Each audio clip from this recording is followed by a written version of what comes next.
Lanjutkan pada buku kita agar doa dikabulkan, sebab-sebab terkabulkan dan tertolaknya doa berdasarkan Al-Quran dan As-Sunnah yang ditulis oleh Dr. Said Ali bin Wahf Al-Qahtani hafidhahullah. Dan kita sudah panjang lebar sebenarnya pada kesempatan yang lalu menjelaskan tentang pendahuluan buku ini dan juga apa yang bisa kita ambil pelajaran-pelajaran dari pendahuluan yang beliau tulis. Karena semua orang yang menulis buku itu wajib punya pendahuluan.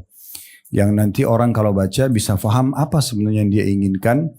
Semua apa yang dipaparkan setelah itu dalam bentuk tulisannya. Karena buku ini terdiri dari halamannya ratusan ya. Itu 164 lembar.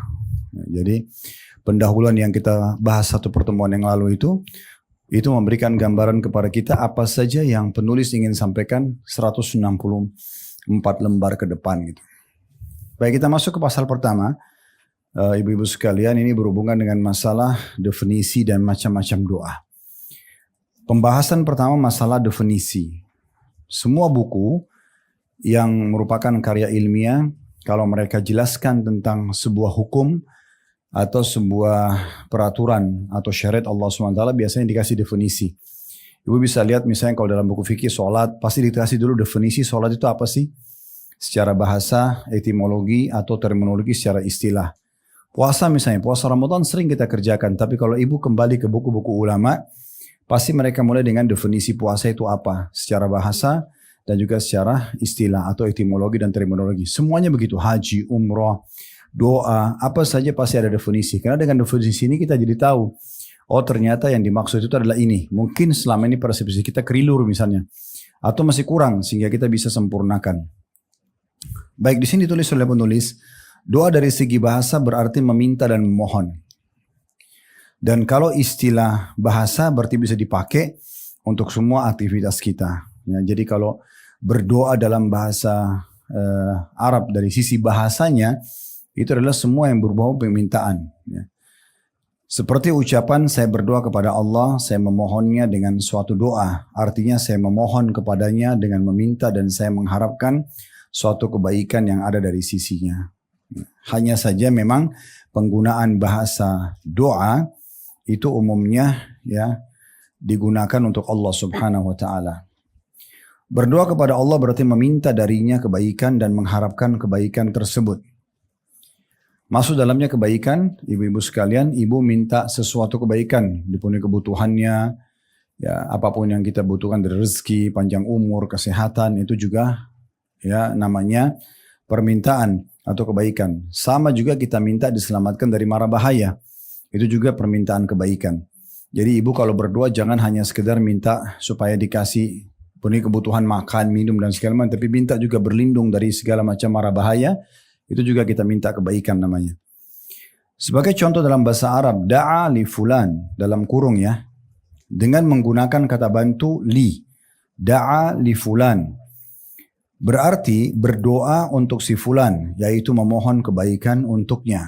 Nah, dari definisi ini juga berarti kita boleh mendoakan orang lain. Bahkan rutinitas mendoakan orang lain, apakah orang itu sudah baik, kita minta agar dipertahankan kebaikan padanya, kayak lagi sehat, kuat, rezekinya melimpah, kita minta agar diberkahi. Atau orang yang sedang dalam keadaan kesulitan, kita minta agar diberikan solusi ya oleh Allah Subhanahu wa taala. Yang penting ibu harus garis bawahi, ibu kalau mendoakan orang lain, sebenarnya keuntungan pertamanya kembali kepada kita. Misal contoh ada temannya ibu sehat nih, kaya raya. Lalu saya katakan, bu doakan juga dia. Mungkin ibu berpikir untuk apa saya doakan Ustaz? Toh dia sudah kaya, dia sudah sehat. Kenapa saya nggak doakan orang yang sakit saja atau orang yang miskin saja? Maka jawabannya harusnya semua bisa didoakan. Orang yang baik atau orang yang buruk. Maksudnya orang dalam kesulitan ya. Karena dalam sebuah hadis nanti akan dipaparkan juga panjang lebar dari setelah ini. Adalah sabda Nabi SAW, tidak ada seorang muslim yang mendoakan saudaranya muslim yang lain. Kecuali di atas kepalanya, malaikat mengatakan, wala kamithluhu wala kamithluhu. Kau akan dapat yang sama, kau akan dapat yang sama. Jadi kalau ibu bilang, ya Allah tambahkan keberkahan rezeki buat suami. Suami doakan istrinya, teman untuk temannya. Atau ada orang yang memang kita tiba-tiba tahu dia punya perusahaan maju. kemudian kita lagi berkunjung atau datang ke sana, kita mengatakan semoga Allah berkahi. Sebenarnya kita sedang doakan diri kita, karena malaikat di atas kepala kita mengatakan engkau akan dapat yang sama, engkau akan dapat yang sama. Nah berarti dari sini hati-hati ibu ya, kalau ibu misalnya malah bilang semoga dia celaka, ya, semoga dia bangkrut. Nah itu berarti seperti kita sedang mendoakan diri kita. Ulama mengatakan kalau orang yang berdoa ini bukan orang yang dizalimi, maka doanya itu kembali kepada dia. Misalnya kita cuma hasad saja, iri sama tetangga, iri sama orang, kita minta supaya dia malah dapat kecelakaan, maka itu kembali kepada diri orang yang mendoakan. Tapi kalau orang ini sedang terzalimi, betul, dia punya hak. Satu celah saja. Dan orang yang terzalimi, muslim atau kafir, diijabah doanya. Makanya Nabi SAW berkata kepada Mu'adz bin Jabal radhiyallahu anhu, hai Mu'adz, hati-hati kamu dengan doa orang yang terzalimi, karena tidak ada antara dia sama Allah hijab. Tidak ada pembatas. Ya.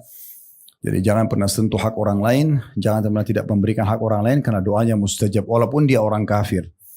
Contoh ibu punya perusahaan, ibu punya pegawai orang non muslim. Gak boleh ibu bilang misalnya, sudahlah dia kan non muslim, gak usah saya kasih gajinya. Tuh dia orang kafir misalnya, gak boleh. Ya. Dia kalau dia berdoa ibu kehancuran, maka ibu akan dapat itu. Satu-satunya doa orang kafir yang masih diijabah, kata ulama adalah dia kalau terzalimi. Ya. Ada sebagian ulama menambahkan doa kedua untuk orang kafir diterima kalau dia minta hidayah. Kayak misalnya dia bilang, ya Allah tunjukkan saya yang terbaik misalnya. Orang Nasrani, maka itu Allah ijabah juga. Tapi selain daripada dua ini, nggak ada doa orang kafir diijabah. Sesuai dengan hadis Nabi SAW dalam riwayat Bukhari, pernah Nabi SAW lagi jalan sama Aisyah berdua, lalu ada orang Yahudi lewat lalu mengatakan, Assalamu alaikum. Kan kita harusnya ucap assalam ya. Dia ganti lamnya jadi alif. Jadi assam. Assam itu artinya kematian. Orang Yahudi ini pikir Nabi gak dengar gitu. Dia mengatakan assalamualaikum. Nabi bilang waalaikum. Artinya dan untuk kalian kan itu. Kan kalau ibu bilang assalamualaikum warahmatullah. Kan yang jawab bilang waalaikum kan. Maksudnya dan untuk kalian juga. Nah Nabi bilang waalaikum. Kalau sama orang kafir ibu cuma bilang waalaikum. Ya.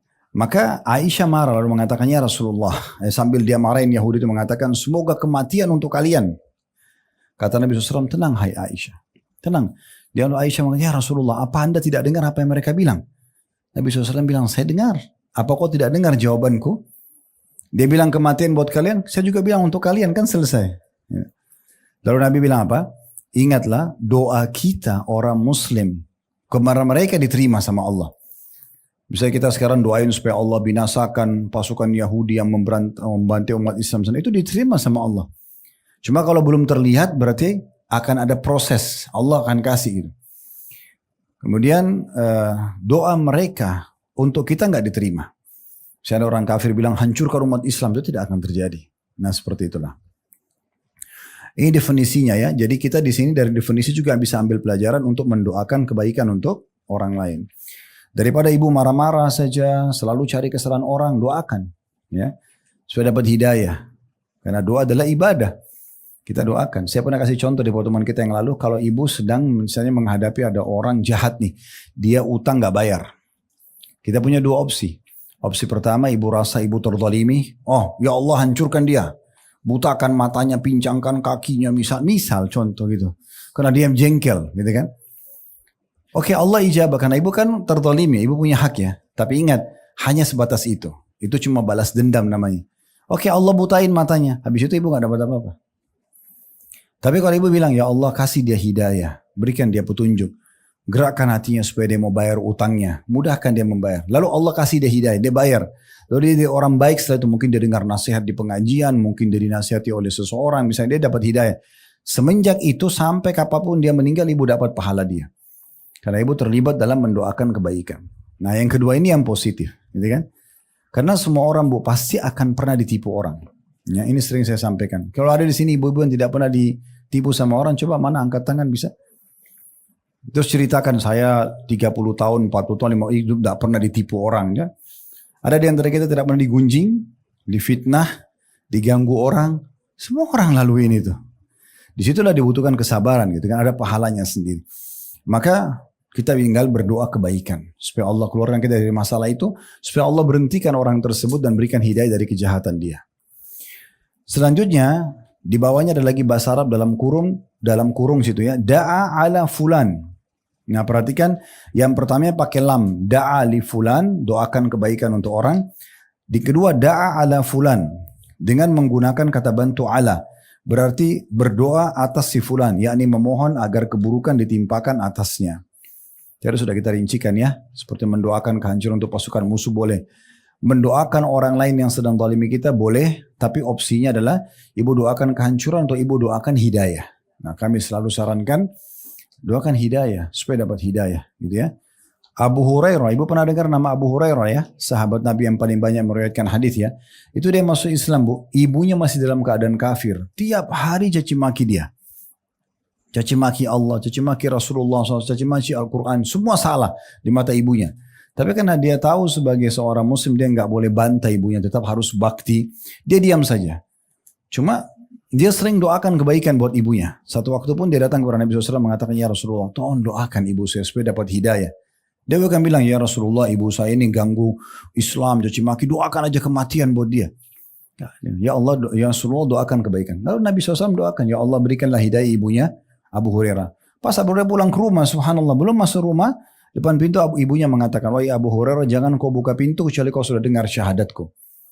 Lalu masuk Islam, ibunya, gitu kan? Jadi siapapun yang jahat sama kita, bukan mustahil, dia juga manusia seperti kita, bisa berubah dari buruk menjadi baik. Inilah fungsi kita belajar doa Bapak Ibu sekalian. Kita kalau belajar seperti ini, itu sebuah teori ilmiah yang harus diterapkan.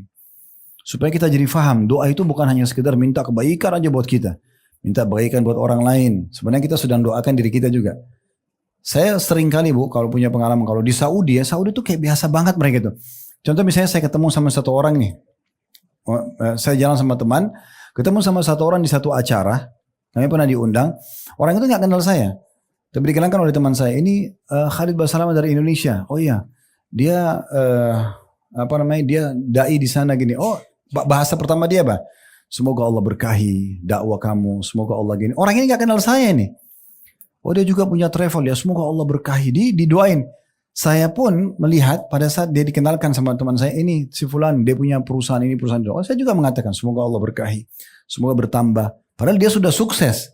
Tapi kita doakan, tujuannya supaya kita juga tetap dapat gitu kan. Jadi sering berbagi. Jadi bukan hanya makanan, bukan cuma minuman, bukan cuma harta yang kita berbagi. Doa pun kita berbagi gitu kan. Terutama dengan orang-orang terdekat sama kita. Ya. Walaupun orang itu dalam kondisi menyusahkan kita, doakan supaya dapat hidayah. Misal ada seorang ibu diuji sama Allah, anaknya nakal sekali. Suka buat masalah buat ibunya gitu kan. Bagaimana caranya? Doakan. Doa itu bisa masuk ke dalam hati manusia. Bisa menembus benteng musuh. Bisa mengangkat penyakit tanpa operasi pun. Doa itu luar biasa. Ada terjadi satu orang anak muda di Saudi, kisah nyata bu. Matanya buta, bukan buta sih, rabun.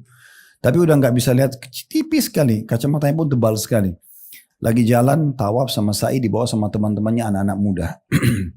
Waktu sampai tempat sa'i, tiba-tiba dia terfikir dia pengen minum zam-zam. Dia bilang sama temannya, tolong ambilin zam-zam buat saya.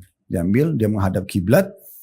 Kemudian dia berdoa sama Allah sambil dia buka kacamatanya.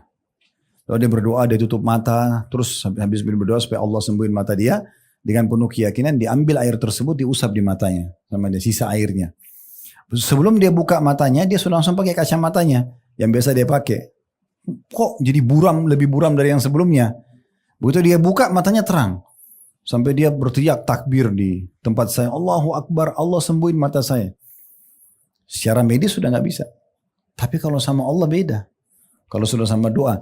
Selama ingat di materi pertemuan pertama kita, saya titik beratkan. Selama ibu tidak berdoa sesuatu yang haram, atau ibu berdoa minta mengubah sunnatullah, sistem yang Allah buat, Allah kabulkan.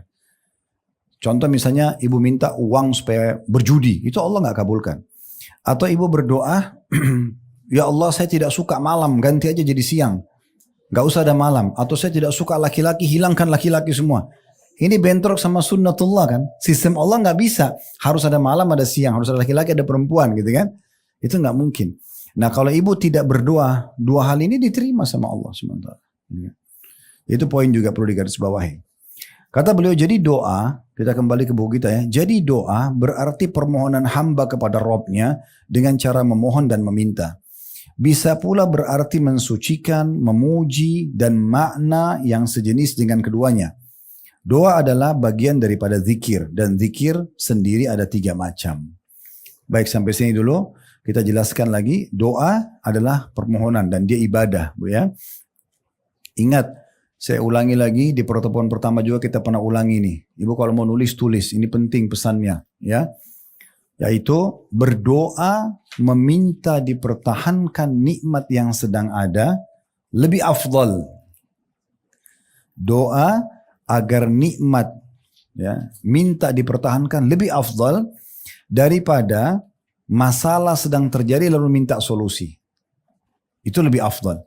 Saya ulangi lagi, doa meminta dipertahankan kebaikan lebih afdal daripada berdoa minta diberikan solusi pada saat masalah terjadi. Jadi kayak misalnya ibu sekarang lagi sehat nih, Masya Allah, Alhamdulillah sehat, gak ada masalah dalam rumah tangga, gak ada masalah dalam pekerjaan, semua yang terpenuhi, ibu berdoa, ya Allah pertahankan, berkahi. Itu lebih besar pahalanya dibandingkan ibu lagi ada masalah, baru ibu bilang, ya Allah berikan saya solusinya. Artinya apa? Tidak ada alasan untuk tidak berdoa.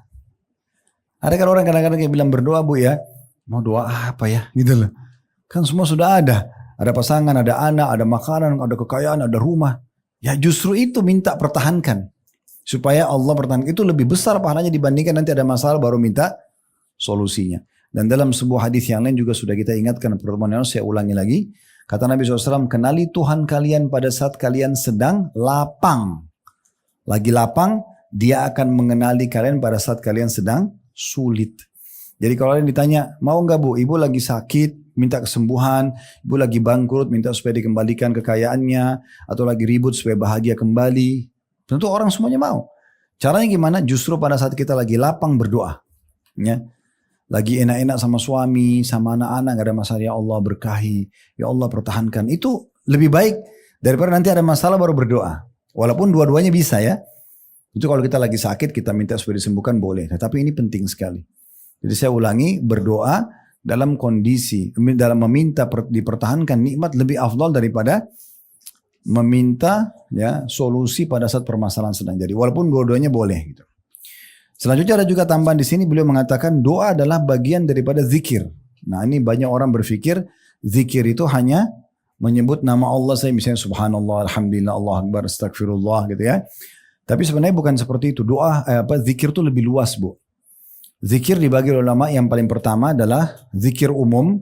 Semua yang bisa membuat ibu ngingat Allah, zikir namanya. Ya. Apapun itu, misalnya ibu lagi keluar ke satu tempat kayak ke ta'lim tadi sini. Walaupun ibu tidak menyebutkan dengan lisannya subhanallah, ibu sekarang sedang berzikir.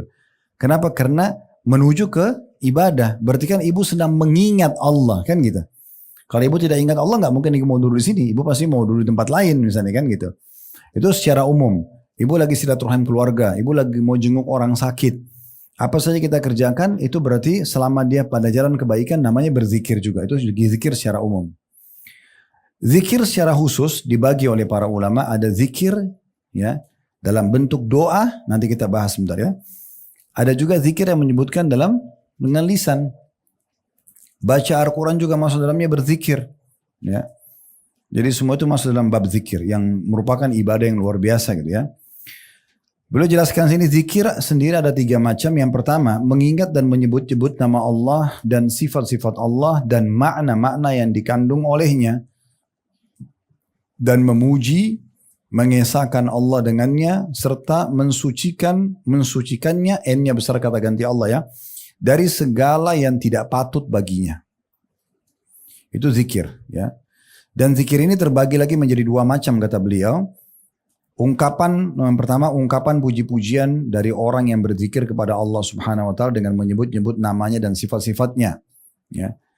Dan bagian inilah yang disebutkan dalam beberapa hadis seperti subhanallah, walhamdulillah, wala ilaha illallah, wallahu akbar. Maha suci Allah, segala puji hanya bagi Allah, tidak ada Tuhan yang berhak disembah kecuali Allah, Allah maha besar. Yang kedua, memberitakan tentang hukum-hukum yang berkenaan dengan nama-nama dan sifat-sifatnya. Seperti Anda mengatakan Allah Maha Agung, Allah Maha Kuasa atas segala sesuatu. Dia lebih suka dengan taubat hambanya daripada orang yang menemui tunggangannya, kendaraannya yang hilang. Dia mendengar suara hamba-hambanya. Dia melihat aktivitas mereka. Tiada sesuatu pun yang tersembunyi darinya. Dan Allah lebih menyayangi mereka dari kasih sayang kedua orang tua mereka terhadap mereka. Ini juga dianggap bagian daripada zikir. Ya, jadi saya ulangi lagi di poin ini, ibu sekalian, beliau mengatakan zikir yang pertama adalah zikir dengan memuji-muji Allah dengan menyebut nama-nama dan sifat-sifatnya. Yang pertama yang umum kita kerjakan, kayak kita baca subhanallah, alhamdulillah, Allah akbar, Allah. Yang kedua adalah ibu ingatkan dirinya dan orang lain. Misalnya ibu bilang, ada orang sakit nih, sabar ya, Allah itu akan memberikan pahala yang besar bagi orang yang sabar gitu ya. Atau ada orang diberikan nikmat, bersyukur. Karena Allah itu akan memberikan tambahan orang bersyukur. Itu juga ibu lagi berzikir namanya. Karena ibu mengingatkan orang ya. Seperti diantaranya ke pengajian kita seperti ini. Di sini satu-satu saya ingin tanggapi ya. Poin nomor 2-nya. Memberitahukan tentang hukum-hukum yang berkenaan dengan nama-nama dan sifat-sifat Allah. Seperti Anda mengatakan Allah Maha Agung. Ya. Allah Maha Kuasa atas segala sesuatu. Ya. Ini namanya kita mengingatkan diri kita dan orang lain tentang sifat-sifat Allah. Kemudian D-nya kata ganti Allah besar. Sebenarnya kan dalam bahasa Indonesia setelah koma bu nggak boleh huruf besar ya. Kecuali titik. Kalau titik baru huruf pertamanya huruf besar. Tapi di sini lihat setelah koma D-nya dianya D besar. Karena ini kata ganti Allah. Ya. Dia lebih suka dengan tobat hambanya daripada orang yang menemukan tunggangannya atau kendaraan hilang. Sudah tahu ini bu ya? Sudah tahu belum? Ya? Saya perlu jelaskan? Ya, jadi ada hadis Bukhari yang kata Nabi SAW, Allah itu sangat senang, gembira dengan taubat hambanya. Lebih senang dan lebih gembira, ini berarti Allah punya sifat itu ya. Daripada seseorang di antara kalian yang membawa semua yang dia miliki di atas tunggangannya, di atas unta ya. Lalu dia jalan di padang pasir, di tunggangan itu semua ada. Makanannya, minumannya, pakainya, semua harta di situ. Dia nggak punya apa-apa lagi kecuali dia, unta itu sama barang yang ada di tunggangannya. Kemudian dia tidur kata Nabi Muhammad SAW di bawah sebuah pohon di padang pasir. Begitu dia bangun, untanya dan seluruh makanannya bekalnya hilang. Di padang pasir yang tidak bertuan. Nggak ada orang. Lalu dia keliling-keliling mencari, sudah capek, udah letih. Dia udah putus asa. Dia bilang, saya kembali ke pohon tadi, saya tidur saja. Mudah-mudahan saya mati gak bangun lagi. Karena di padang pasir gak ada orang, gak ada kehidupan. Banyak binatang berbisa gitu kan. Bekalnya semua hilang. Terus dia tertidur kata Nabi SAW. Kemudian dia terbangun. Waktu dia bangun, dia kaget melihat unta sama bekal di depan matanya. Nah bagaimana gembiranya orang itu? Allah lebih gembira daripada orang itu. Itu makna potongan ini. Ini potongan dari hadis ya. Makanya tadi saya tanya, perlu saya jelasin gak? Cuma 2 orang yang ngangguk-ngangguk ya. Kayaknya yang lain sudah pada paham. Sudah tahu belum tadi itu? Belum. Iya, jangan diam kalau ditanya. Ya. Karena saya akan berlalu terus kalau sudah tahu gitu kan. Jadi ini maksudnya ini potongan hadis ibu ya. Jadi Allah punya sifat sangat senang. Allah itu gembira kalau ibu buat salah ibu minta maaf. Itu Allah sangat senang. Kalau manusia beda. Manusia kita kadang-kadang kalau dia jengkel banget biar kita minta maaf. Mungkin dia belum tentu memaafin. Kalau Allah tidak. Justru selama ibu mau taubat, ibu mau kembali kepada Allah. Allah sangat gembira dan menerima taubat hambanya. Selanjutnya koma lagi, dia lagi. Dianya besar kata ganti Allah. Dia mendengar suara hamba-hambanya. Saya ada temannya ibu ngeluh, saya sudah berdoa tapi nggak tahu diterima nggak ya. Ibu bilang, Allah itu mendengar suara-suara hambanya. Karena salah satu sifat Allah adalah As-Sami', Maha mendengar. Kan gitu. Kemudian selanjutnya koma lagi, dianya besar kan. Dia melihat aktivitas mereka. Karena Allah itu Al-Basir, Maha melihat. Ibu harus faham apapun ibu kerjakan baik atau buruk Allah tahu. Jangan pura-pura nggak tahu masalah ini. Mau ibu sendirian di kamar hotel tetap Allah tahu semuanya. Ibu sendirian, ibu terima telepon orang tidak ada yang lihat manusia Allah tahu. Ya. Ini penting sekali mengenal nama-nama dan sifat Allah. Allah itu tahu semuanya. Makanya para sahabat, para tabi'in, orang-orang saleh sebelum kita, mereka tanamkan betul perasaan sifat-sifat Allah itu sehingga mereka betul-betul merasa kalau dia bersyukur kepada Tuhannya Allah. Kalau dia takut kepada Tuhannya Allah. Umar mengatakan radhiyallahu anhu, ingatlah sebelum matamu tertuju kepada sesuatu yang haram, ketahuilah Allah lebih dulu melihatmu. Maka Allah maha mengawasi dan maha mengetahui. Itu maksudnya. Jangan kita ingatkan orang begitu. Ibu-ibu juga kalau nasihatin anaknya ingat. Jangan selalu bilang ibu atau ayah. Nanti ibu marah loh, nanti ayah marah loh. Allah marah. Allah larang. Nak sholat ya, Allah yang suruh. Nah gitu. Selalu itu ya. Saya terapkan pada anak-anak saya yang Allah amanahkan. Subhanallah. Saya kadang-kadang lagi menyendiri, saya dengar mereka ngobrol. Mereka tidak tahu kalau saya ada. Tapi kakak adik sudah ngomong, Allah gak boleh loh. Allah larang, Allah suruh loh. Gitu. Jadi mereka tuh sudah bawa itu. Kita pun meninggal, mereka sudah tahu. Ya, daripada hanya takut pada kita saja gitu kan. Nah itu yang dimaksudkan. Kemudian tiada sesuatu pun yang tersembunyi darinya. Nah ini Allah alim sifatnya. Al-alim pakai ain. Allah maha mengetahui segala sesuatunya. Ya apapun yang ibu rahasiakan Allah tahu. Ya. Kemudian dan Allah lebih menyayangi mereka dari kasih sayang kedua orang tua mereka terhadap mereka. Kalau yang terakhir ini saya kasih kisahnya ya. Pernah satu kali Nabi Muhammad SAW lagi hadiri peperangan melawan musuh-musuh. Subhanallah, muslimin menang. Setelah menang, banyak tawanan perang. Ada anak-anak, ada perempuan-perempuan, ada laki-laki, tawanan perangnya banyak. Maka waktu itu Nabi SAW suruh kelompokin. Anak-anak dulu, ibu-ibu baru bapak-bapak, nanti ibu-ibunya dipertemukan sama ini tawanan perang ya. Rupanya ada satu ibu di situ, orang non-muslim dia. Dia lagi keliling-keliling cari anaknya. Ya. Maka dia keliling, setiap ada anak didapat diangkat, bukan anaknya ditaruh lagi. Begitu terus. Nabi perhatikan. Lalu Nabi suruh para sahabat lihat ibu itu. Suruh lihat semua. Mereka lihat. Sampai ibu itu akhirnya dari sekian anak yang diangkat, ada satu anak diangkat, ternyata anak dia. Ibu bayangkan bagaimana posisinya dia sangat gembira. Dia peluk anaknya. Dia tidak peduli lagi nih kancah peperangan. Debu berterbangan, panas sudah tidak peduli. Yang penting dapat anaknya gitu. Saking gembiranya dia peluk anaknya gitu. Lalu Nabi SAW bilang sama para sahabat. Kalau seandainya sekarang kita nyalain api. Api unggun. Kita minta ibu itu lempar anaknya ke api. Apa ibu itu akan lakukan? Ya, para sahabat juga jawab seperti ibu. Dia mengatakan tidak mungkin ya Rasulullah. Mana ada seorang ibu mau lempar anaknya ke api? Apalagi setelah dia cari hilang terus ketemu. Kan gak mungkin. Apa kata Nabi SAW? Nah ini pesannya. Seperti tulisan ini. Ketahuilah Tuhan kalian Allah lebih mencintai kalian daripada ibu kalian ya kepada kalian. Jadi bagaimana ibu kita sayang sama kita. Kemudian kita sayang sebagai ibu-ibu sayang kepada anaknya. Allah lebih sayang. Jadi Allah gak mau kita masuk neraka bu. Allah mau ini kita semua selamat, makanya diutus Nabi, diturunkan kitab, disampaikan sama para ulama, para dai, ibu nggak boleh, ibu kerjakan, ibu jangan. Itu sekarang ibu tuh sekali sayangnya Allah. Sampai pernah saya sampaikan kalau kita temukan ada satu maling, naudzubillah mencuri, digebukin di masyarakat oleh masyarakat dan mati, itu tetap kasih sayangnya Allah. Kenapa? Karena Allah itu tidak pernah menghukum berat hambanya di awal perbuatan. Nggak ada orang itu mencuri pertama langsung digebukin, nggak ada. Tidak ada orang itu baru pertama kali zina langsung kemudian dia dibongkar semuanya. Gak ada.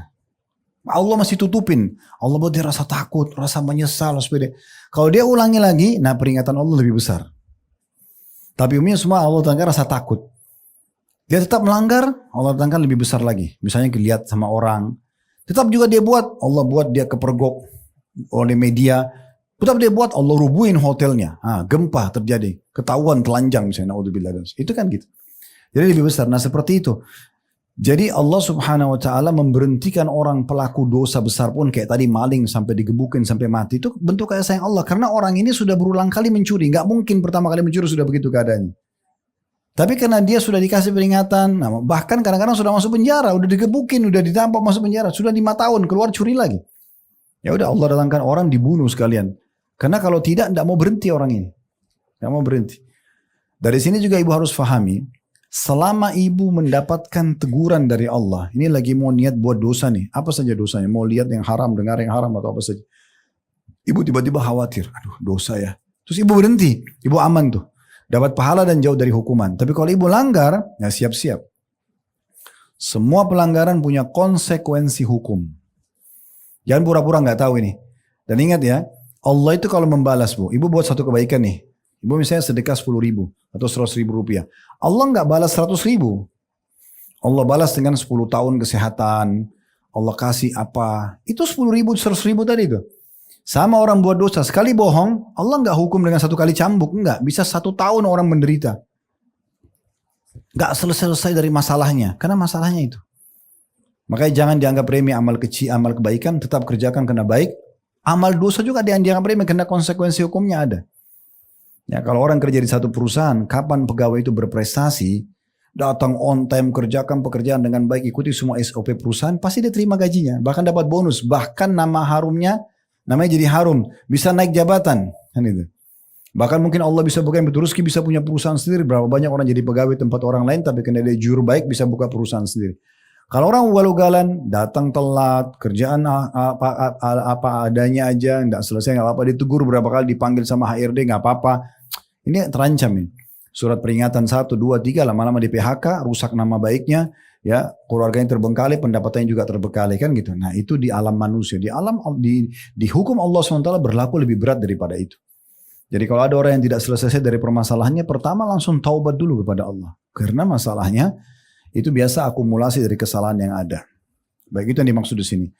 Kemudian yang kedua, ini jenis zikir yang kedua.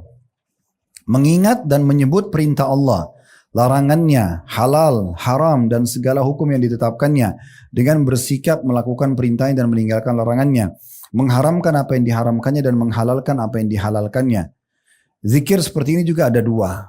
Jadi ini maksudnya poin kedua jenis zikirnya, yaitu ibu selalu mengingat, oh ini halal, ini perintah kerjakan, ini halal dinikmati, ini larangan ditinggalkan. Nah itu juga sama dengan berzikir, walaupun lisan kita sedang tidak menyebutkan zikrullah.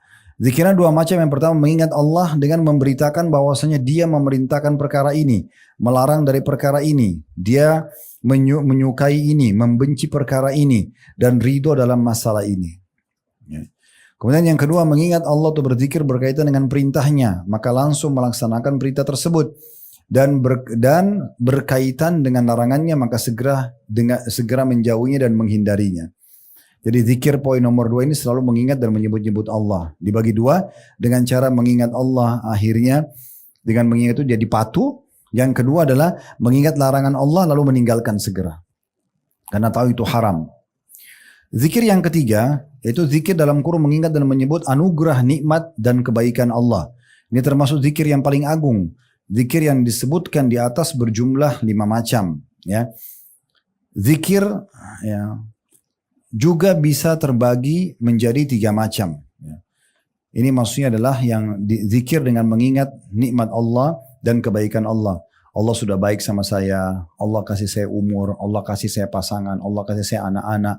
Jadi selalu gini, kalau zikir yang ketiga ini, ibu lebih dahulukan mengingat nikmat Allah daripada ujiannya. Nah, gitu. Karena pastikan ibu-ibu sekalian, nikmat Allah lebih banyak dan lebih panjang waktu dibandingkan ujian. Ya. Kita kalau 1 tahun sehat, paling tahun depan sakit flu seminggu. Ya. Kita lapar, ya mungkin setengah jam, kita akan kenyang habis makan mungkin 5-6 jam ke depan. Pasti lebih banyak nikmatnya. Nah begitulah. Di sini beliau mengatakan zikir juga kalau dari sisi yang lain bisa dibagi menjadi 3 macam. Tadi itu kan 3 macam zikir yang beliau bagi. Sekarang juga ada pendapat lain mengatakan zikir dibagi 3 macam. Zikir yang pertama, zikir dengan menggunakan hati dan lidah, dan ini merupakan tingkat zikir yang paling tinggi. Jadi ibu hatinya berzikir, lisannya berzikir. Ya. Yang kedua, zikir dengan menggunakan hati saja. Dan ini merupakan tingkat kedua. Kayak dalam hati saja kita mengingat Allah atau menyebut Allah. Lisannya tidak mengucapkan. Ini yang kedua. Yang ketiga, zikir dengan menggunakan lisan saja. Tapi hatinya nggak ikut. Ini zikir menduduki tingkat ketiga. Tetap ada pahala. Contoh ibu habis sholat, subhanallah, subhanallah, alhamdulillah, alhamdulillah gitu ya. Hatinya nggak hadir. Cuma merasa itu rutinitas. Berpahala kah? Berpahala. Tapi pahalanya kurang. Kapan dia maksimal? Ibu subhanallah sambil renungi dalam hati. Oh Allah maha suci. Alhamdulillah begitu juga. Oh segala puji bagi Allah gitu ya. Allahu Akbar, Allah maha besar. Kita sambil renungi itu paling besar pahalanya. Atau hati saja yang kedua atau lisan saja tanpa hati yang ketiga. Tapi kita berpahala kecuali ibu riya. Kalau ibu riya baru nggak diterima. Ya, pamer sama orang baru nggak diterima. Ya. Beliau mengatakan jadi definisi zikir adalah melepaskan diri dari sifat lalai dan lupa kepada Allah. Kenapa dibahas zikir panjang lebar? Karena doa bagian daripada zikir ya. Yang dimaksud dengan lalai ialah meninggalkan sesuatu dengan usaha manusia itu sendiri. Sedangkan lupa ialah meninggalkan sesuatu tanpa usaha dari manusia tersebut. Zikir juga memiliki tingkatan-tingkatan. Jadi sudah dibagi 3 ya. Tadi tentang masalah macam-macam zikir ya.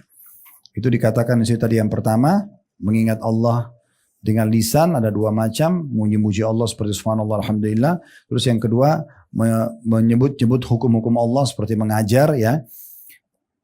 Ini bagian dari poin pertama. Poin yang kedua, mengingat dan menyebut perintah Allah, larangan Allah ya. Ini juga dibagi dua, dengan mengingat perintah lalu mengerjakan, lalu mengingat larangan lalu meninggalkannya. Yang ketiga tadi zikir dengan mengingat nikmat Allah, besarkan nikmat Allah itu. Begini juga di poin ketiga ini Bu ya, masih di halaman 5 tadi, masih di poin nomor 3 yang tulisannya ditebalkan tuh, yang di bold ya. Lihat ya.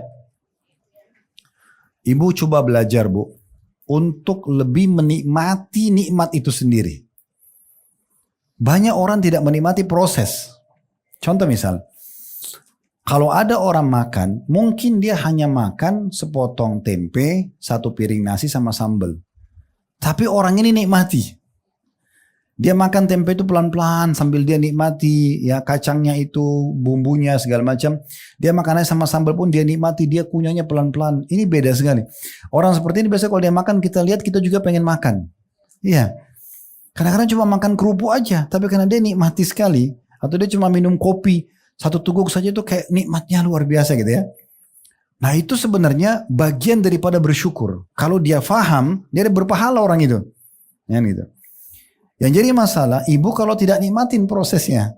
Misalnya sambil makan, sambil angkat telepon. Yang mana mau fokus nih? Dengar orang atau makan? Kadang-kadang sudah habis, kita nggak tahu kalau itu sudah habis. Itu tidak nikmati. Menikmati proses, itu bagian daripada bersyukur. Ya, itu penting sekali ya. Coba sekarang setiap ibu kerjakan apapun, nikmatin apa yang sedang dikerjakan. Lupakan dulu yang lain. Kalau kita lagi makan nasi, tempe sama sambal, lalu kita bayangkan ayam, kambing, itu jadi nggak enak ini. Iya nggak? Nikmatin ini aja, gitu kan? Nikmatin aja prosesnya. Ibu kalau lagi duduk sama suami atau suami sama istri, duduk berdua. Sekarang masanya ngobrol berdua, ya. Mungkin mata saling menatap, orang saling perhatian, tangannya sambil genggaman, bukan sibuk dengan handphone, lihat dinding, gitu kan? Atau sambil lihat TV. Ini nggak nyambung ini. Dia nggak nikmati itu. Sebenarnya dia simpan handphone, dia ngobrol berdua, lihat. Untuk apa menikah kalau lihat dinding, kan gitu. Nah, mungkin bagi orang lain mata pasangnya sudah bagus, mungkin orangnya sudah bagus, kulitnya mungkin sudah cukup, tapi karena dia tidak nikmati, bagi dia biasa kecil. Ya, coba lebih dinikmatin. Anak-anak yang Allah kasih, besarkan nikmat itu. Bayangkan ada orang yang tidak diberikan anak misalnya, atau diberikan anak kurang dari anak kita. Ya, itu kita akan terus nikmatin semua hal-hal yang seperti itu. Nanti akan jadi besar itu, ya. Nikmati setiap langkah kaki kita yang bisa melangkah kakinya, tangan kita bisa menjama, lidah kita bisa merasakan, ya. Bibir bisa mengucap, lidah bisa mengecap, tangan bisa menjama, kaki melangkah, kemaluan masih berfungsi. Ini semua nikmat yang tidak terhingga. Makanya kata Nabi SAW, Man asbaha aminan fi sirbi. Siapa yang tiba di pagi hari, dia aman di negerinya, atau di kotanya, atau di rumahnya. Dia aman, dia bangun, aman, tidak ada gangguan, tidak ada penjajahan. Kayak teman-teman di Palestina sekarang, tidur nggak tidur, mereka tetap terancam. Kita sekarang sudah dibebaskan sama Allah dari Belanda. Alhamdulillah 79 tahun kita merdeka. Itu luar biasa nikmat itu. Lalu kata Nabi SAW, mu'afan fi jasadi, sehat jasadnya. Ibu tadi bangun pagi, sehat. Ya. Kemudian lahu kutu yaumi, dia punya makanannya untuk hari itu, faka'ana mahizat lahu dunya bihadzafiriha. Maka sama saja dunia sudah datang kepada dia seluruhnya. Itu sebuah nikmat yang besar. Jadi coba besarkan, ibu minum air, beda dengan hanya sekedar hilangin haus, dengan nikmatin air itu. Duduk ikuti sunnah Nabi, baca bismillah. Tahu Bu, Abdullah bin Umar radhiyallahu anhu, pernah dengar sahabat ini ya? Beliau kalau minum air satu gelas bisa 10 sampai 11 kali tegukan. Baca bismillah, dilepas, alhamdulillah.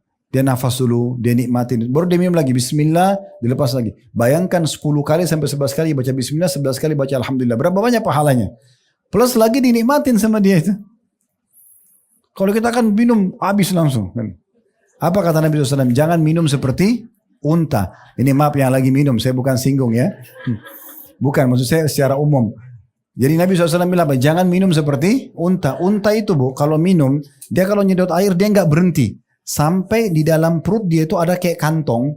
Itu kalau tidak salah penelitian ilmiah bisa nampung 10 liter air. Ya, salah satu kan Allah bilang wa ilal ibili. Tahu ayatnya nggak? Wa ilal ibili kaifa khuliqat, dan kepada unta lihatlah bagaimana kami ciptakan. Itu ulama adakan penelitian, ada lebih dari 15 kelebihan unta. Di antaranya unta itu punya 2 kelopak mata. Jadi ada kulit, ada yang transparan. Jadi kalau lagi badai di padang pasir, dia turunkan yang kelopak transparannya. Itu bisa ibu lihat di YouTube, ada itu, ya. Kemudian bibirnya dipecah 2 oleh Allah. Sehingga dia bagian tengah itu bibirnya pisah. Dia kalau itu untuk makan makanan berduri, ya, supaya tidak luka bibirnya, gitu kan.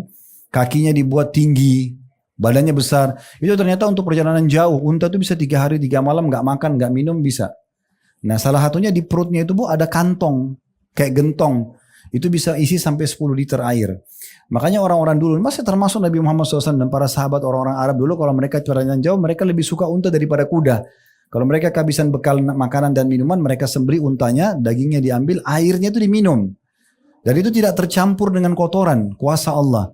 Dia kalau dia minum, dia nampung di situ dulu. Kalau untanya haus, ada satu sistem menarik air itu cuma membasahi tenggorokannya, baru terbuang ke tempat air seninya. Jadi tidak masuk ke sini lagi, itu airnya bersih. Makanya Allah suruh lihat keajaiban unta itu. Itu contohnya gitu ya. Nah ini perlu dijadikan sebagai tambahan. Kita langsung lanjutkan halaman 5 ya. Zikir mempunyai 3 tingkatan. Ini penutupan bahasan kita. Habis ini kalau ada yang mau bertanya silahkan ditulis. Tapi perhatikan sesuai dengan tema.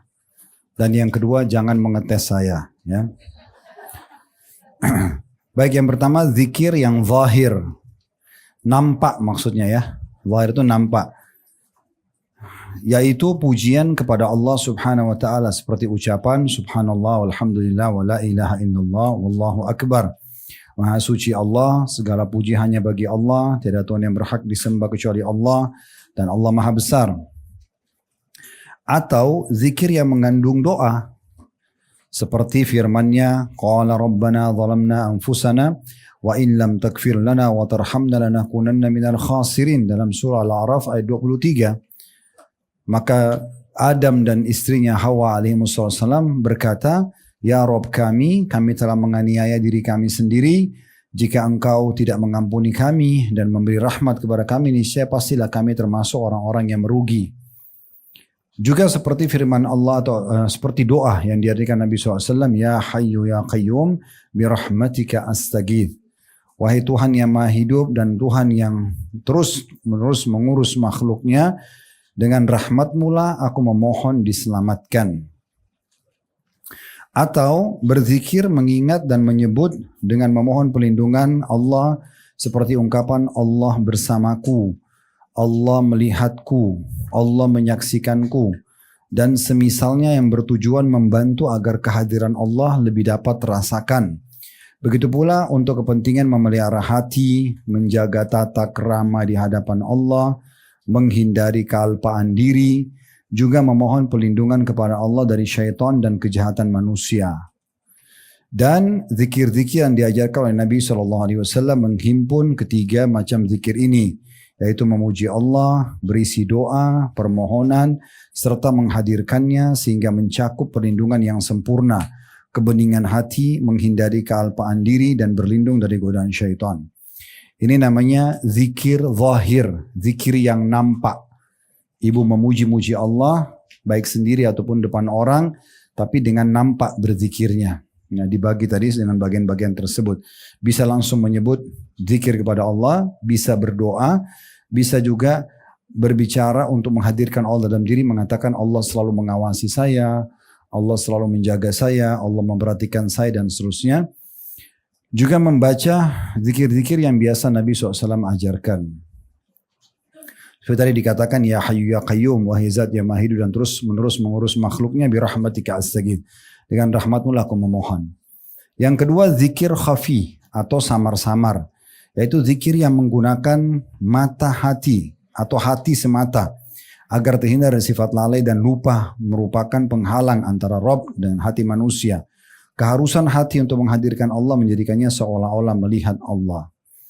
Sebenarnya sih ini rincian dari tadi ya, yang sudah kita bahas. Cuman ini beliau mendatangkan pendapat-pendapat ulama yang menjelaskan tentang masalah zikir. Semuanya kalau kita gabung, ini akan menyempurnakan pemahaman kita tentang zikir dan doa. Ya. Kalau tadi terang-terangan, zahir, kalau ini khafi, tersembunyi. Dan yang ketiga adalah zikir hakiki. Yaitu Allah SWT menyebut hambanya, fadhkuruni adhkurkum washkuruni wala takfurun. Dalam surah Al-Baqarah ayat 152. Karena itu ingatlah kamu semua kepadaku, niscaya aku pun akan ingat kepadamu. Dan bersyukurlah kepadaku, dan jangan kamu mengingkari nikmatku. Ini berarti zikir hakiki, maksudnya kita berzikir, Allah pun langsung merespon pada saat itu. Ya. Sesuai juga dengan sabda Nabi SAW, yaqulullahu ta'ala, ana inda dhanni abdi bi, wa ana ma'ahu idha dhakarani. فإن ذكرني في نفسي ذكرت في نفسي وإن ذكرني في ملأ ذكرت في ملأ خير منهم وإن تقرب إلي شبرا تقربت إليه ذراعا وإن تقرب إلي ذراعا تقربت إليه باعا وإن أتاني يمشي أتيته هرولا. Allah Ta'ala berfirman, aku bertindak berdasarkan sangkaan hambaku terhadapku, dan aku bersamanya apabila ia mengingatku. Jadi kalau ibu lagi sakit, ibu bersangka misalnya Allah akan sembuhin saya, itu sangka baik, itu bagus. Allah akan berikan sesuai dengan prasangkanya. Oh, Allah nggak akan sembuhin saya. Ya sudah, sesuai dengan prasangkanya. Allah kasih. Jadi kita selalu harus bersangka baik pada Allah. Dan bersangka itu bagian daripada zikir. Dan aku bersertanya apabila ia mengingatku. Kalau selalu kita mengingat Allah, dalam setiap keadaan kita, Allah akan selalu bersama kita. Dan Allah mengatakan apabila ia mengingatku dalam dirinya, aku akan mengingatnya juga dalam diriku. Saya kayak ibu lagi sendiri, lagi di mobil, lagi di rumah, ibu sambil berzikir. Baik itu dengan lisan tadi ya, subhanallah, alhamdulillah, wa la ilaha illallah, atau berdoa. Atau misalnya menyampaikan kepada orang yang sedang telepon-teleponan sama kita, sabarlah, Allah bersama orang yang sabar. Segala macam hal, masuk dalam majelis zikir seperti majelis ilmu seperti ini, berzikir. Itu kalau kita sendirian, Allah ingat sendiri, Allah juga mengingat dirinya. Kalau hamba itu mengingatku di hadapan sekumpulan orang kayak kita dalam majelis ilmu begini, atau ibu lagi di pasar, di mall, ibu tetap berzikir karena rame orang, bukan ibu rame-rame berzikir ya. Tapi maksudnya ibu berzikir tapi di halayak umum. Maka Allah mengatakan, maka aku, hanya besar kata ganti Allah, akan mengingatnya di hadapan sekumpulan makhluk yang lebih baik dari itu. Maksudnya para malaikat. Jika ia mendekatkan diri kepadaku sejengkal saja, maksudnya ada upaya sedikit dari kita untuk dekatkan diri kepada Allah, maka Allah mengatakan aku akan mendekat kepadanya sehasta. Ya. Maksudnya sesiku ya. Dan jika dia mendekatkan diri kepadaku sehasta, satu siku, maka aku mendekatkan dirinya, mendekat kepadanya ya sedepah, selengan. Ya. Apabila dia mendekatkan diri kepadaku dengan berjalan, maka aku akan mendekatkannya dengan berjalan cepat atau berlari kecil. Maksudnya ibu sedikit aja berusaha untuk mendekatkan diri kepada Allah, Allah akan memberikan banyak sekali ya perasaan kita dekat dengan Allah. Kayak ibu hadir majelis ilmu begini, mungkin cuma 1 jam kita duduk, tapi seakan-akan ini bisa jadi bekal sebulan, 1 tahun ke depan, bahkan mungkin bisa seumur hidup. Jadi sedikit kita dekatkan diri kepada Allah, Allah akan lebih mendekatkan diri kepada kita lebih jauh daripada itu. Sebaliknya ya, difahami ya, kalau ibu berusaha menjauhkan diri dari Allah, justru sengaja lalai, sengaja terus berdoa, tidak mau tahu berdosa maksud saya, sengaja juga selalu menjauhkan diri dari Allah, maka Allah juga jauhkan diri dari dia. Ya, ada satu orang pernah datang kepada seorang ulama dan dia mengatakan begini, saya sudah sekian tahun buat dosa, tapi saya tidak pernah lihat ada hukuman datang kepada saya. Orang ini kebetulan fahamnya hukuman itu fisik saja, sakit, tabrakan gitu ya. Maka kalau tidak salah orang ini datang kepada Hasan Basri rahimahullah. Hasan Basri mengatakan, kau keliru. Hukuman Allah sudah sangat banyak pada kau. Dia bilang, mana? Saya nggak lihat. Maka Hasan Basri tanya, saya mau tanya, selama ini waktu kau menjauh diri dari Allah ini, kan dia tahu kapan dia dekat, kapan dia menjauh. Misalnya ibu dulu dari 17 tahun sampai 20 tahun, oh saya rajin sekali ibadah Ustaz misalnya. Setelah itu sampai sekarang dari 20 sampai 30 tahun kok lalai gitu ya. Saya lalai, terus dianggap tidak ada hukumannya gitu ya. Maka Hasan Basri tanya, kau kapan mulai jauh diri dari Allah? Dia bilang sudah sekian tahun. Saya tidak ibadah kepada Allah. Tapi nikmat ada rezeki, ada segala macam berjalan. Tidak ada hukuman secara fisik. Maka kata Hasan Basri, kau keliru. Sudah berapa lama kau menjauhkan diri dari Allah? Sudah sekian tahun. Oke, kata Hasan Basri begini. Saya mau tanya, selama kau jauhkan diri dari Allah nih, kamu bisa sholat tepat waktu? Dia bilang nggak bisa. Kamu bisa sholat malam? Dia bilang nggak pernah. Kamu bisa baca Quran? Nggak pernah. Kamu biasa rutin bakti sama orang tuamu? Dia bilang nggak pernah. Semua jenis ibadah yang disebutkan, dia kerjakan tapi dia lalai. Nggak bisa on time, nggak bisa konsisten. Kata Hasan Basri, itulah siksaan yang paling berat. Karena kalau Allah membenci seorang hamba, Allah buat dia tidak mau beribadah. Jadi bukan masalah orang, jadi efek daripada buat dosa, Allah buat dia tambah lalai. Ya. Makanya umat-umat sebelum kita waktu disiksa sama Allah seperti kaum Ad, kaumnya Nabi Hud, kaum Thabut, kaumnya Nabi Saleh, kaumnya Nabi Nuh, kaumnya Nabi Ibrahim, kaumnya Nabi Musa, banyak Allah siksa. Yang Allah binasakan mereka itu sebelum disiksa, datang siksaan masalah pada mereka. Beberapa hari sebelumnya badan mereka tambah sehat, gembalaan mereka tambah banyak, harta mereka melimpah, hidup mereka bahagia, ketawa-ketawa. Begitu dia sudah mereka tambah lalai begitulah datang disitulah siksaan Allah, datang sekonyong-konyong kepada mereka. Jadi Allah tidak menghukum orang kalau masih punya rasa khawatir, orang masih takut, itu Allah masih kasih dia terus sinyal supaya dia kembali kepada Allah. Tapi kalau orang yang lalai udah selesai, ya Allah akan hukum dia. Nah ini termasuk hukuman yang sangat berat. Oleh karena itu hati-hati. Satu sisi kita diperintahkan kalau kita mendekatkan diri kepada Allah, Allah akan lebih cepat dekatkan diri kepada kita. Tapi satu sisi kalau kita menjauh dari Allah, Allah akan lebih cepat menjauh dari kita. Jadi sangat jauh. Ibu, kalau saya gambarkan masalah keimanan ini contoh rasional dari saya. Kalau ibu, kalau saya gambarkan untuk ibu, iman itu seperti anak tangga. Jadi kan untuk masuk orang ini anak tangga tuh. Kalau kita misalnya sudah dekatkan diri kepada Allah nih, rajin sholat 5 waktu, pokoknya kita puasa, misalnya kita dekat sedekah, kita kan naik terus imannya tuh. Karena iman akan naik dengan amal soleh. Contohnya ibu kalau lagi haji atau umrah, lagi di Saudi kan terasa imannya beda ya. Karena kan bertambah itu. Nah itu semua begitu. Di sini pun sama di Indonesia. Kalau kita lagi rajin ibadah bertambah tuh. Nah bertambahnya ini kita ibu misalnya anggap ya ibu sampai ke anak tangga yang ke-10. Di situ ada godaan setan datang nih. Goda ini goda itu ibu lalai. Bahasa agama kita futur. Mulai lemah imannya. Dia turun tuh 2 tangga. Turun 2 tangga ini setan gak akan biarkan ibu kembali ke level awal. Dia berusaha turun lagi, sampai nanti ibu rasa kayak tidak ada iman rasanya. Kayak malas sekali ibadah.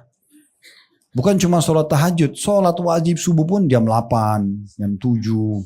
Ya. Iya. Sholat kadang-kadang, sudah masuk waktu asar baru mau sholat duhur. Ya. Lalai, karena dia lalai. Ya. Itu salah satu siksaan Allah, orang banyak gak paham itu. Jadi Allah buat dia nggak bisa lakukan itu ketaatan. Karena kalau dia buat ketaatan kan konsekuensinya berarti dapat surga. Masa orang lalai masih dikasih surga kan tidak mungkin. Allah lalaikan dia. Satu sisi jadi setan terus berusaha. Makanya kita harus berhenti stop bu. Yang bisa menyetop dirinya ibu dari dosa ibu sendiri. Allah tidak akan turunkan tangan dari langit memberhentikan kita, nggak mungkin. Kita harus segera berhenti. Oh ini haram berdosa berhenti. Wudu ya sholat sunnah 2 rakaat taubat. Berdoa sama Allah tulus, ya Allah hambamu sudah merasa lalai dan jauh darimu, maafkanlah. Kembalikan hambamu ke jalan yang benar gitu ya. Terus kita berdoa sampai Allah nanti kembalikan level kita. Karena tidak ada yang bisa kembalikan kita ke anak tangga yang ke-10 tadi kecuali Allah. Satu sisi yang lain bu. Misal ibu naik ke tangga ke-10 iman tadi itu. Karena ibu pernah dengar ceramah tentang kematian misalnya. Tentang azab kubur, tentang neraka. Ibu merasa keimanan kuat, naik levelnya. Kalau ibu nanti dari tanggal 8 yang tadi jatuh itu 2 tangga, ibu berdoa sama Allah minta dikembalikan. Untuk kembali ke tangga 10, ibu kalau dengar ceramah yang pertama, belum bisa mendongkrak. Harus ada ceramah lebih kuat dari itu. Jadi untuk kembali ke level iman itu nggak mudah bu. Sulit. Makanya jangan biarkan diri kita lalai. Saking sulitnya mempertahankan kebaikan. Ibu jujur nih 40 tahun. Ibu bohong 1 kali aja di umur 41 tahun. Yang mana orang lihat? Orang lihat jujurnya atau bohongnya? Coba bayangkan efeknya. Itu kan dosa. Itu dosa 1 kali bisa menghapus kebaikan kita semuanya. Itu bahaya sekali. Jadi jangan dianggap remeh ya. Makanya harus jeli bu. Kalau kita sudah berada di satu rel keimanan, amal soleh pertahankan. Kalau perlu tingkatkan terus. Dan itu sudah pernah saya sampaikan di penyampaian, tapi di sini belum ya. Saya ingatkan, kalau mau istiqomah, konsisten perhatikan 4 hal. Ini sebagai penutupan bahasan kita ya. Perhatikan 4 hal. Jangan lolos dari 4 hal ini. Yang pertama yang harus diperhatikan ya, adalah ilmu. Majelis ilmu.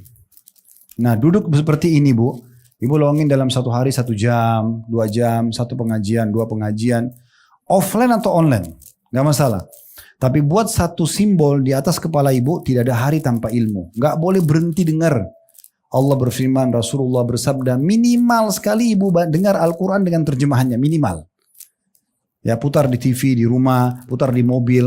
Ingat ya, dengarin Al-Quran dengan terjemahan. Ibu nggak ngerti bahasa Arab. Terjemahan itu akan menyentuh kita. Oh ternyata Allah berfirman begini ya. Terutama ibu beli yang juz 30 aja. Juz ammah ya.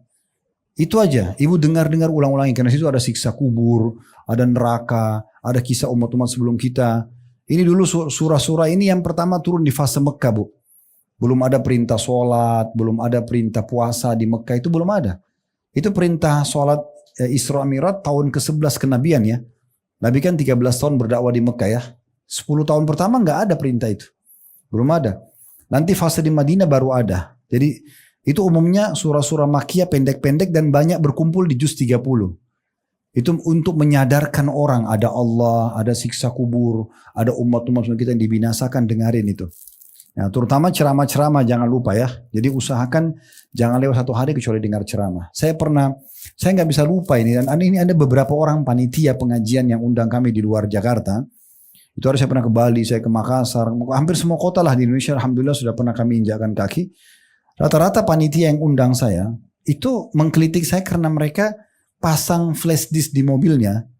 Ada juga yang pasang hard disk, itu full ceramah. Dia kalau starter mobil, dia atau supirnya langsung connect ceramah itu. Begitu dia turun belanja atau ketemu teman, naik, starter lagi, lanjut lagi ceramahnya. Ceramah itu yang lanjut. Kebetulan sih teman-teman panitia kena undang saya, memang mereka dengarin ceramah saya itu. Kayak kasus ibu kalau lihat di playlist YouTube kami punya kajian sirah tidak kurang dari 40 episode. Serial sahabat lebih dari hampir 50 episode lebih. Dosa-dosa besar yang malam nanti kita bahas di Blog M itu sudah 10 tahun lebih. Itu sudah 180, 190 dosa besar. Artinya kalau ibu dengar 1 hari 1, butuh 190 hari untuk menyelesaikannya. Kalau 1 minggu 1 kali, 190 minggu, gitu kan? Ibu mau belajar fikih, kami ada bedah buku namanya Bulughul Maram, 1534 hadis. Semua sudah saya bedah. Tinggal mau atau tidak aja. Lihat playlist YouTube, ya, masuk di Khalid Basalamah, cari playlist ya. Ada kan beranda, ada podcast, ada apa? Ada beranda, ada playlist. Klik playlistnya, lihat di situ. Lebih dari 50 kitab kami bedah. Mau belajar hadis, ada Sahih Hadis Qudsi, ada Sahih Targhib Tarhib, ada Riyadus Shalihin. Ini rata-rata ribuan hadis. Ibu tinggal dengar ya. Ibu mau belajar tentang apa saja, insya Allah ada di situ. Kurang lebih, termasuk buku kita ini baru kami bedah ini ya. Ini baru 2 pertemuan, tapi nanti akan diupload juga di YouTube. Tapi banyak sekali buku-buku yang sudah kita angkat. Jadi yang pertama ilmu Bu. Pokoknya ibu rasa, ibu harus faham baik-baik. Ilmu ini, duduk mendengar ilmu begini Bu. Allah berfirman, Rasulullah bersabda, bagian-bagian ilmu agama ini ibu lebih butuh daripada makan pada saat lapar. Haus pada saat minum. Ya. Tidur pada saat capek, obat pada saat sakit. Kenapa Ustaz? Ya karena nanti agama ini yang ajar kepada ibu, ini makanan boleh, ini minuman boleh, ini pendapatan boleh, ini pergaulan boleh, atau ini tidak boleh. Kita harus tahu ini lebih kita butuhkan daripada semua itu. Jadi jangan lewatkan Bu ya. Apalagi kalau kajian kita begini sebulan sekali. 1 bulan aja lagi deh. 1 bulan tuh sudah kendor imannya itu. Makanya sekarang dengan ada media luar biasa. Kalau zaman dulu belum ada handphone kayak kita sekarang Bu. Itu susah orang menuntut ilmu. Jalan 1 bulan pergi kemana. Imam Bukhari itu kadang-kadang mengambil 1 hadis. 1 bulan pergi 1 bulan pulang. Coba bayangkan 1 hadis. Ibu sekarang bisa dengar dengan luar biasa. Kita sudah kalau tidak salah mendekati 10.000 jam. Ya, ceramah-ceramah kami di YouTube itu bisa dinonton. Banyak sekali. Ya, seperti ibu dengar sekarang, ini salah satunya. Banyak sekali yang bisa ibu dengar. Itu baru dari kami, belum yang lain. Banyak ustaz-ustaz kita yang lain bisa didengar gitu ya. Jadi yang pertama majelis ilmu. Kalau mau konsisten, mau istiqamah, mau berada di real iman tidak turun, itu harus ada ilmu. Karena pondasi iman itu ilmu. Tidak ada iman orang tanpa ilmu, nggak mungkin. Ibu mengkhayal, mau rajin sholat malam, mau rajin sedekah, bakti, tidak ada ilmunya nggak mungkin. Dengar begini majelis ilmu setengah jam, 1 jam, pasti akan bertambah imannya. Pasti akan bertambah. Itu pondasi dasar. Kalau iman sudah ada, berasal ilmu, baru iman, maka semua perintah Allah kita bisa kerjakan, semua orang kita bisa jauhi. Karena keimanan itu. Yang kedua, yang harus diperhatikan, komunitas. Yang kedua ini, praktek ilmu dulu. Praktek ilmu, amalkan. Banyak orang hadir majelis ilmu begini, oh bagus ya ceramahnya, oh bagus ya bukunya. Terus dapat apa? Penceramahnya nggak tambah gemuk, ibu udah tambah gemuk. Nggak ada bertambah apa-apa. Apa gunanya pujian itu? Nggak ada gunanya. Nggak ada manfaatnya. Angin lalu, kamu hebat ya, kamu pintar ya, kamu bagus. Terus bisa apa? Kan? Ya. Dan ibu perlu garis bawahi ya, kalau ada saudara kita muslim ibadahnya bagus, jangan dipuji di depannya. Gak boleh ibu bilang, kamu rajin sekali ya, tadi sholatmu bagus ya, kamu doanya tadi panjang ya, gak boleh ibu dong. Itu bisa membuat dia tadi ikhlas jadi riak nanti. Makanya pernah ada sahabat Nabi, sholatnya khusyuk banget, luar biasa khusyuknya. Saking khusyuknya sampai ada orang duduk sebelah Nabi bilang, ya Rasulullah, saya suka orang ini, ibadahnya bagus banget. Kata Nabi SAW, jangan kau perdengarkan. Kalau kau perdengarkan dia jadi, kau telah membinasakan dia. Tadinya dia ikhlas sudah jadi riak. Jadi sama kalau kita lagi buat kebaikan, tidak usah ibu tunggu pujian orang, jangan. Ibu kasih orang miskin bantuan 100 ribu, tunggu dia bilang terima kasih, untuk apa? Mau diapakan terima kasihnya dia? Kasih orang terima kasih, nggak masalah. Kalau selama kita karena Allah, nggak ada hubungannya orang itu terima kasih atau tidak. Kan begitu. Nah itu poin penting, jadi amal kita maksimal pahalanya ya. Nah perlu dipraktekin. Nah dalam mempraktekin ilmu ini bu, harus dipaksakan. Harus ibu paksa. Kayak sholat malam. Sudah tahu keutamaannya kan. Tapi masalahnya kenapa ibu selama ini masih bolong-bolong gak sholat malam? Karena gak paksain diri.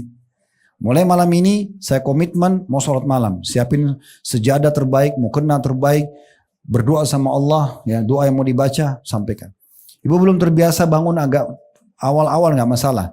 Subuh misalnya jam 4 lewat 45. Oke, jam 4 deh bangunnya. Gitu kan. Wuduk segala macam, sholat setengah jam, 15 menit gak masalah. Jangan juga pertama sholat malam langsung jam 2 nanti ngantuk. Ya. Terus langsung pilih Al-Baqarah, nanti bosan. Gak masalah surah-surah pendek dulu, konsisten dulu. Sebulan berjalan, sudah terbiasa. Nanti ibu, gini bu ya, kita kalau biasa mengerjakan satu jenis ibadah, Allah akan berkahi di ibadah itu. Contoh ibu baru pertama kali sedekah, rasanya keluarin 10 ribu tuh kayak berat. Tapi kalau ibu sudah sering keluarin 10 ribu terus, lama-lama ibu lihat itu kecil. Ibu akan pindah ke 100 ribu. Mungkin awalnya berat, pindah lagi. Lama-lama kita jadi kecil. Sampai 100 juta, sampai miliaran kita anggap kecil. Karena Allah sudah berkahi. Ibu udah biasa sholat malam, sudah setahun, 2 tahun, 3 tahun berjalan. Nanti lama-lama jam 2 malam pun bangun biasa aja gitu. Gak jadi beban. Nah itu namanya Allah berkahi di situ. Ibu pertama mau baca Quran, berat rasanya. Tapi kalau ibu sudah rutinkan, Allah berkahi. Allah lihat keseriusan hambanya. Kita serius, praktekin itu, lama-lama Allah berkahi. Lama-lama kita merasa, kayaknya 1 juz 1 hari deh. Lama-lama, kayaknya bisa 2 juz sehari. Lama-lama ibu bisa khatam dengan waktu yang sangat pendek. Kenapa sahabat bisa khatam dalam 3 hari sekali? Kan karena mereka diberkahi di situ. Nah Allah mengatakan dalam Al-Quran, وَالَّذِينَ جَاهَدُوا فِينَا لَنَهْدِيَنَّهُمْ سُبُلَنَا. Orang-orang yang memaksakan diri menuju ke jalan kami akan tunjukkan mereka ke jalan kami. Harus dipaksa. Paksa kerjain ketaatan, paksa tinggalin dosa. Ibu biasa buat dosa apa? Paksa, gak mau, saya gak mau buat. Setan gak akan jelma cekik kita kok. Tak, kok harus tetap berzina. Enggak. Enggak, saya gak mau. A'udzubillahi minasyaitonirrajim. Saya mau berhenti. Nah gitu. Itu termasuk definisi dalam masalah konsisten tadi. Jadi ilmu supaya istiqomah ya. Ilmu, kemudian yang kedua praktekin. Ini harus dipaksa. Paksa betul-betul Pak Ibu yang paksa sendiri. Ibu jadwalin, ibu haruskan. Lama-lama jadi bisa. Awalnya susah. Seperti orang lari, awalnya berlama-lama dia. Mungkin ibu kalau pertama kali lari, 10 meter sudah ngos-ngosan. Tapi kalau ibu sudah terbiasa tiap hari, lama-lama biar 100 meter, 1 kilo. Ada orang jalan lari berkuil belasan kilo gak capek, biasa aja. Karena dia sudah terbiasa. Ya. Jadi orang yang biasa itu akan menjadi kebiasaan dia. Yang ketiga, ini baru komunitas. Teman-teman, ibu jangan sibuk lagi sekarang sama orang-orang yang jauh dari agama, bu. Gak boleh. Jangan bilang gak apa-apa kok ya. Mungkin maaf ya, dia masih belum sholat, dia masih apalah, banyak pelanggaran agama. Kita bilang gak apa-apa. Jangan gak apa-apa. Manusia ini, kita manusia bu, sensitif. Omong kosong kita tidak terpengaruh. Ada orang nonton film India 2 jam. Oh saya gak terpengaruh kok. Bohong. Gimana caranya gak terpengaruh? Sebentar nanti habis filmnya, ulangi lagunya, ingat gerakannya, bayangin artisnya, kan pasti mana bisa. Sebagaimana orang kalau di majelis ilmu juga punya pengaruh kan gitu. Gak mungkin ibu duduk begini 1 jam 2 jam terus gak ada pengaruh tuh gak mungkin. Karena kita sensitif. Saya sering kasih contoh di pengajian. Kain meja ini Bu. Saya dan ibu sekalian kalau pegang kain ini. Kita pegang ini sekarang. Kita tahu ini kain kasar atau lembut seketika. Kita, oh ini kasar, oh ini lembut kan gitu. Tangan kita ini bisa langsung beda. Itu saking sensitifnya manusia. Hidung kita ini kecil lubangnya. Tapi kita bisa cium ini wangi, ini busuk seketika. Semprot parfum wangi. Lewat tempat sampah bau. Langsung waktu seketika. Lidah kita bisa bedain manis, asin, asam seketika. Coba bayangin. Telinga kita bisa bedain ini intonasi suara keras atau lembut seketika. Mata kita bisa bedain, oh ini terang atau ini gelap seketika. Ini nyalain lampu, terang. Begitu kita padamkan sini lampu, oh gelap. Langsung seketika. Jadi tidak ada ceritanya orang tidak terpengaruh. Semua pintu-pintu dosa Bu, pasti enak. Itu dibawa sama setan enak. Kalau orang buat film tidak dicari artis dan aktor yang hebat, itu nggak bakal ada yang nonton. Tapi memang itu dosa kan, nggak boleh. Ya udah kita tahan diri, itu harus ditangani ibu yang tahan. Enggak, saya nggak mau. Udah cukup. Saya sekarang harus gini, harus gitu. Ustadz masa pengajian terus? Emang kita hidup untuk ibadah. Itu pengajian, kemudian silaturahim keluarga, jenguk orang sakit, semua yang baik-baik. Hadiri mungkin apalah seminar-seminar pendidikan, bisnis, oke gitu. Tapi kalau duduk gosipin orang, ya kemudian apalagi fitnah, majelis untuk manipulasi data, apalah itu semua jangan, dosa udah. Karena tadi saya bilang ingat ya, kita kalau buat kebaikan, sedikit ibu buat, ibu Allah akan kasih lipat ganda banyak. Tadi sedekah dengan 100.000 Allah bisa kasih kesehatan 1 tahun misalnya. Kita buat dosa sedikit aja, cukup Allah buat kita hukuman sekian lama. Lalu untuk apa? Amal soleh untuk dipelajari dan dipraktekin. Dosa dipelajari untuk dijauhi, bukan dicoba-coba. Ibu gak usah bilang, oh babi haram, saya mau coba dulu rasanya gimana. Gak usah, sudah haram. Tahu haram selesai kan gitu. Zina haram, coba dulu gak usah nikah aja kan gitu. Kan selesai, kan ada gantinya. Babi ganti sapi, ayam, kambing, kelinci, banyak sekali. Kenapa harus babi? Kan itu. Khamr gak boleh. Minuman keras gak boleh, narkotika gak boleh. Baik ada susu, ada madu, ada sirup, ada air putih, ada jamu. Banyak, kenapa harus yang ini gitu. Ini sebagai ujian. Dan masalahnya ada konsekuensi hukum. Ibu harus tahu, ibu buat pelanggaran, ibu akan dihukum. Itu jadi masalah ya. Harus diperhatikan. Ini jadi komunitas, jadi harus kita sama-sama orang-orang baik. Nah, orang-orang baik ini ada di masjid, majelis ta'lim. Ya. Ini bukan di karaoke, bukan di diskotik, ini bukan teman baik-baik gitu. Dan ini subhanallah, amal soleh itu Bu, punya teman-teman sebagaimana dosa punya teman-teman. Ya. Orang majelis ilmu itu temannya dia apa? Bahas tentang masalah ilmu, bahas tentang kebaikan. Lama-lama kita butuh pendidikan anak kita. Oh dia punya pengalaman sekolah di mana? Kita mau donasi, dia punya yayasan sosial. Dia majelis ilmu lain dia tahu. Itu kan saudaranya semua itu kebaikan. Ibu masuk ke karaoke sama diskotik, saudaranya banyak. Pasti musik, minuman keras, perzinahan, berantem, gosip, semua sama satu paket. Ibu sekali buka ini akan sama dengan ini. Ibu sekali buka ini sangat sama dengan ini. Dan susah menyatukan keduanya, nggak bisa. Ya, kalau ibu mau rasakan nikmatnya ibadah, ibu harus maksimal di ibadah itu, baru bisa.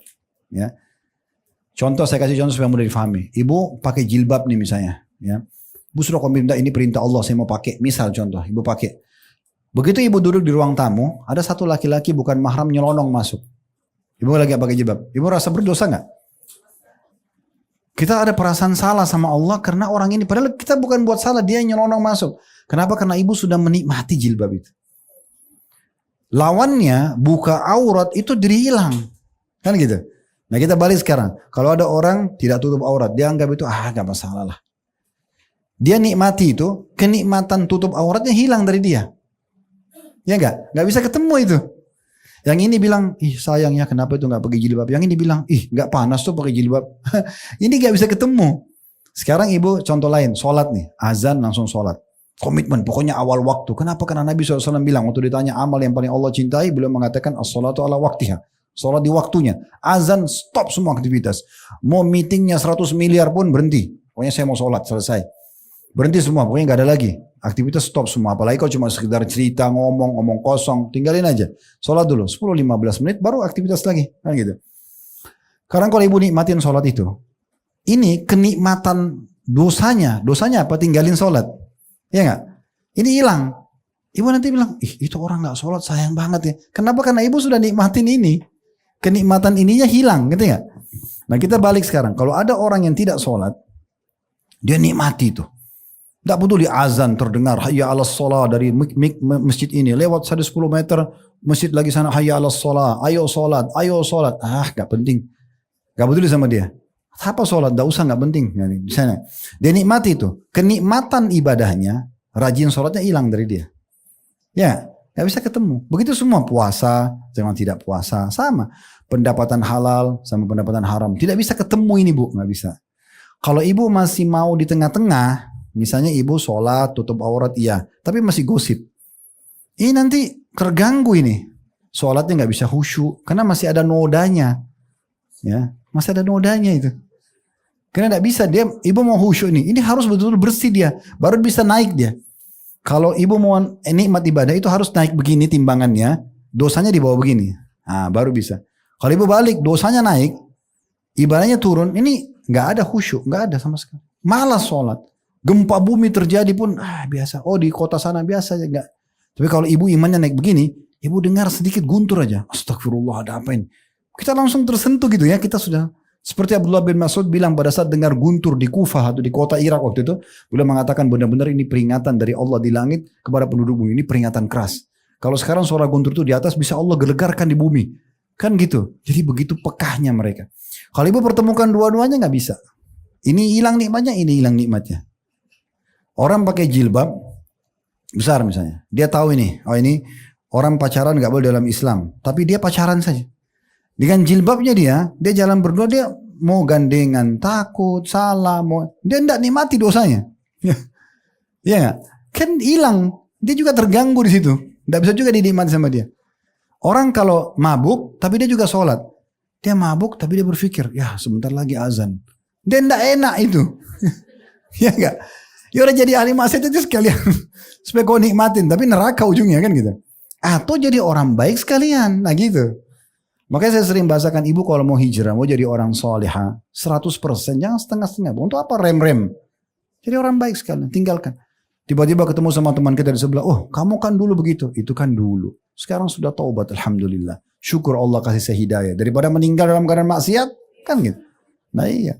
Dan ingat ya, kami ini seperti saya sama teman-teman dai hanya bisa begini bu. Sampaikan ibu di pengajian. Kita nggak bisa nih ke rumah ibu satu-satu bu. Jangan lupa sholat ya. Jangan lupa ada. Ibu harus peka. Allah akan tanya ibu hari kiamat. Kan kamu sudah dengar ceramah di majelis itu. Kamu kan sudah dengar ustadz itu. Kita nggak ada hujah, nggak ada alasan hari kiamat. Jadi selamatkan diri kita. Toh jadi orang baik itu dapat. Ibu mau makan ada yang halal. Ibu mau biologis ada yang halal. Ibu mau kerja ada yang halal. Ibu mau pakaian ada yang halal. Kenapa harus yang haram? Kan gitu. Kenapa harus ini dan ini jumlahnya lebih sedikit? Mana lagi ada hukumannya datang kan gitu. Jadi itu perlu sekali untuk diperhatikan. Ya. Yang terakhir, yang keempat berdoa. Selalu berdoa. Minta agar Allah kasih istiqomah. Ya. Saya sudah sampaikan tadi dalam bahasan doa kita. Ibu berdoa dipertahankan nikmat yang sedang ada. Itu lebih afdal daripada dosa masalah sedang ada minta solusinya. Minta ya Allah mudah-mudahan saya selalu konsisten dalam sholat saya on time ini. Ya Allah tambahkan kekhusyuan buat hambamu. Ya Allah berkahi dan seterusnya. Itu kita minta. Apa yang ibu kira-kira ibu pikirkan nih? Susun. Kira-kira dalam ibadah apa yang ibu belum maksimal? Misalnya ibu belum biasa puasa Senin Kamis. Misal contoh. Ibu belum biasa puasa Ayamul Bid. Ibu belum biasa rutin sedekah tiap hari. Atau apalah yang kira-kira. Ibu belum biasa sholat duha. Itu ibu minta doa terus. Ya Allah mudahkan, ya Allah mudahkan. Dan ingat paksakan tadi, mulai dulu. Sholat duha 2 rakaat dulu. Baca inna ataina wal asr, tidak apa-apa. Yang penting lakukan dulu. Ya. Ini saya tutup juga dengan perkataan ini ya. Ibu kita ini sama syaitan bu, seperti orang yang mau lomba lari. Kita di garis start ya. Kita di sini, syaitan di sini. Selama ibu tidak melangkah, syaitan itu akan kalahin kita. Karena sebelah kita, kamu gak bisa. Gak usah kamu begini, kamu gak bisa. Dia selalu gitu. Tidur malam masih panjang, nggak usah bantu yang itu. Karena dia dekat sekali sama kita. Kita nggak jalan, dia juga di situ. Kapan dia kewalahan? Kalau ibu sudah mulai. Ibu lari dulu. Kalau ibu lari udah mulai start, setan kelabakan godain kita bu. Karena kalau dia mau kejar kita, untuk goda kita, dia harus cepatnya sama dengan kita. Kalau ibu itu injak gas yang luar biasa, pokoknya mulai sekarang Senin Kamis saya nggak mau tahu, saya nggak mau tinggalkan. Sholat malam saya harus setiap malam, 2 salam tidak mau tahu. Pokoknya apapun bisikan syaitan, saya nggak mau tahu. Syaitan rajim. Pokoknya saya begini konsisten, begitu ya. Maka setan ini dia lari, dia harus sama kencang sama kita. Itu pun, bayangkan kalau orang lagi lari kencang, dia kalau teriak, kita dengar. Kita nggak bisa dengar juga kan? Karena kita sudah sangat kencang larinya. Makanya orang-orang yang sudah istiqomah benar itu, nggak bisa digoda setan, susah. Kan gitu. Karena dia sudah lari. Dia baru digoda sedikit azan masjid. Langsung sholat. Habis sholat baca buku, baca Quran, zikir. Dari ibadah ke ibadah lain. Jadi setan nggak bisa godain dia. Nah begitu. Dan ini ingat, kami sekali lagi cuma bisa sampaikan seperti ini Bu. Ibu harus ambil keputusan sendiri. Ingat, waktu terbatas, ajal kalau datang penyesalan akan datang terakhir. Jadi ibu harus selamatkan diri. Ya sebelum menyesal terakhir, maka ambil pelajaran. Allahu a'lam.